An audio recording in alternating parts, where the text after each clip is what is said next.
CBSE pattern लागू करण्यासंदर्भात शिक्षण मंत्री दादा भुसे यांनी सभागृहामध्ये निवेदन दिलं। यावर्षीपासून इयत्ता पहिलीसाठी सीबीएसई पॅटर्न राबवणार असल्याची घोषणा मंत्री दादा भुसे यांनी केली।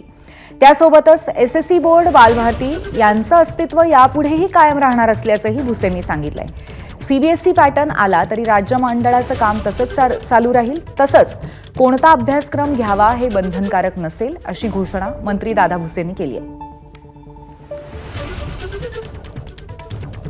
सर्वसाधारणपणे त्या विद्यार्थ्यांच्या भविष्याच्या दृष्टिकोनात हे चांगले मुद्दे या पॅटर्नच्या माध्यमातून जे काही आहेत हे चांगले मुद्दे आपण आपल्या शिक्षण पद्धतीमध्ये घेऊन एक नवीन महाराष्ट्राचं शालेय शिक्षण धोरण त्या ठिकाणी करायला घेतो आहोत।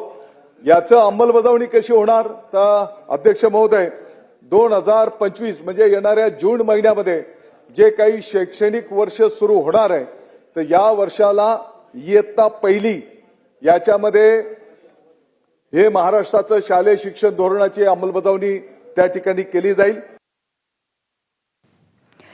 आपले प्रतिनिधी वेदांत नेब आपल्या सोबत आहेत, आपण त्यांच्याशी या संदर्भात चर्चा करूया। वेदांत, शिक्षण मंत्र्यांच्या सांगण्याप्रमाणे शालेय शिक्षण मंत्र्यांच्या सीबीएसई पॅटर्न सुरू होणार, परंतु एसएससीचा पॅटर्न सुद्धा चालू राहील आणि शाळांना कुठलाही पॅटर्न बंधनकारक नसेल, ते त्यांच्यावरती सोडण्यात येईल। या सगळ्याचा नक्की समन्वय कसा साधता येऊ शकतो आणि नक्की कशा पद्धतीने या दोन गोष्टी एकत्र आपल्याला महाराष्ट्रात पाहायला मिळतील? वेदांत, पूर्वी ज्या प्रकारे शालेय शिक्षण मंत्र्यांनी 2 दिवसापूर्वी ही घोषणा केली होती, त्यानंतर शिक्षक आणि पालकांमध्ये संभ्रम निर्माण झाला होता की सीबीएसई पॅटर्न तसा राज्यामध्ये त्याचा अवलंब केला जाणार का, तर त्यावर काही प्रश्न उपस्थित झाले होते आणि त्यावर आता सगळी उत्तरं शालेय शिक्षण विभागाकडनं, शालेय शिक्षण मंत्र्यांकडनं देण्यात आलेली आहे। पहिले म्हणजे सीबीएसई पॅटर्न प्रमाणे राज्य मंडळ आपला स्वतःचा पॅटर्न तयार करते आणि त्याची सुरुवात या शालेय शैक्षणिक वर्षापासून होतीये। इयत्ता पहिलीसाठी या शैक्षणिक वर्षापासून हा जे शालेय शिक्षण धोरण आहे त्याची अंमलबजावणी केली जाईल। तर 2026-27 साठी इयत्ता दुसरी, तिसरी, चौथी आणि 6वी आणि त्याच्यानंतर 2027-28 साठी इयत्ता 5वी, 7वी, 9वी व 11वी आणि 2028-29 मध्ये इयत्ता 8वी, 10वी आणि 12वी म्हणजे पुढील 4 वर्षामध्ये पूर्णपणे टप्प्याटप्प्यानं हे नवं शैक्षणिक धोरण जे आहे त्याचा अवलंब आपल्या राज्य मंडळाकडनं केला जाणार आहे। त्यामुळे सीबीएसई पॅटर्न प्रमाणे राज्य मंडळ आपला अभ्यासक्रम बदलतंय, पाठ्यपुस्तक बदलतंय। आता यामध्ये काही प्रश्न असे निर्माण झाले होते की बालभारतीकडनंच पाठ्यपुस्तकं तयार केली जाणार का, तर हो, बालभारतीच ही पाठ्यपुस्तकं तयार करणार आहेत।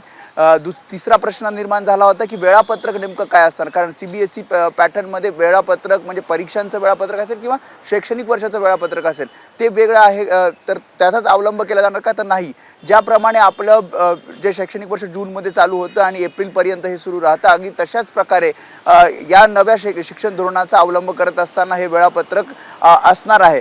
आणि 10वी 12वीच्या ज्या परीक्षा जे राज्य मंडळ घेतं त्याच परीक्षा या नव्या शैक्षणिक धोरणामध्ये सुद्धा राज्य मंडळाकडूनच घेतल्या जाणार आहेत। त्यामुळे राज्य मंडळ हे राहणार आहे, मात्र विद्यार्थ्यांना आणि पालकांना विचार करायचा आहे की आपण सीबीएसई पॅटर्नच्या शाळेत शिक्षण घ्यायचं आहे की या राज्य मंडळाच्या नवे शैक्षणिक धोरण जे अवलंबलं जात आहे त्यामध्ये आपण शाळेमध्ये प्रवेश द्यायचा आहे।